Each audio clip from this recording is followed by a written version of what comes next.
Donc, on vient d'explorer comment on pourrait factoriser x carré moins 25. On est arrivé à la conclusion qu'on doit prendre un binôme fois son conjugué et que ces deux binômes-là vont être formés, dans le fond. Comment on fait pour arriver à x carré? Bien, il faut prendre la racine de x carré, ça va être x fois x. Pour arriver à 25, bien, il faut multiplier 5 par 5. Donc, pour obtenir une différence de carré, donc ce que je viens d'observer, il faut multiplier deux binômes qu'on appelle des binômes conjugués. Des binômes conjugués. C'est quoi des binômes conjugués? C'est des binômes qui sont formés des mêmes termes, mais de signes opposés. Donc, voici deux binômes conjugués. Donc, ce qu'il faut dire, c'est qu'à chaque fois que tu vas avoir un binôme qui va être de cette forme-là. C'est quoi cette forme-là? Ça, on appelle ça une différence. Pourquoi une différence? Parce que c'est une soustraction entre deux éléments carrés. Donc ici, par exemple, si on veut avoir un terme carré, je pourrais dire 9, c'est un nombre carré, x carré, et je lui soustrais un autre terme carré.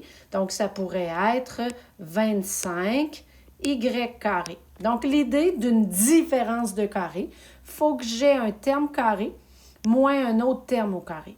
Donc, un élément au carré, c'est un élément qui a été obtenu lorsque j'ai pris un terme et je l'ai multiplié par lui-même.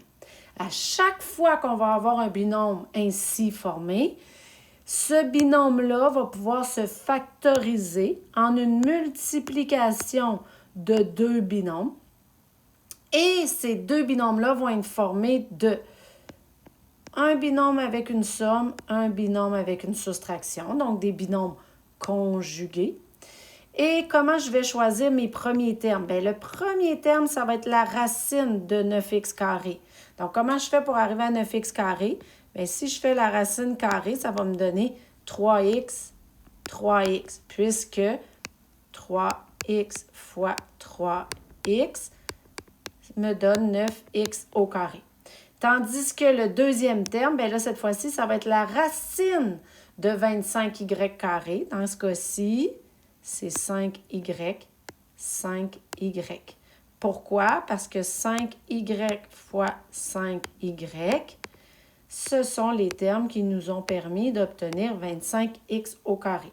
Donc, de façon générale, lorsque j'ai un terme au carré que je lui soustrais un autre terme au carré, je vais toujours pouvoir le factoriser de cette façon-là, c'est-à-dire comme étant un binôme fois son conjugué.